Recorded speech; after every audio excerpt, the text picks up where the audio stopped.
You've got beautiful wood floors, and you're not sure which solutions you should put on them. So I'm Cindy. I'm with Three's Company too. I'm going to show you a couple different ways to, a couple different solutions. One is Windex with water.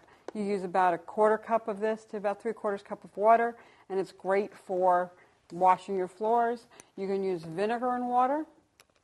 Again, you want to just make sure that you keep your wood floors clean. You want to keep them dust-free. You'll use either your vacuum, your dust mop. One product I recommend you try to avoid are any of your pledge, like you would use on your wood furniture, because if you use it on the floor, it makes it very pretty, shiny, but unless you want to be like Tom Cruise and slide all over your wood floor, you want to keep it wax-free, is how I feel. My brothers were always good at that, sliding all over the floor.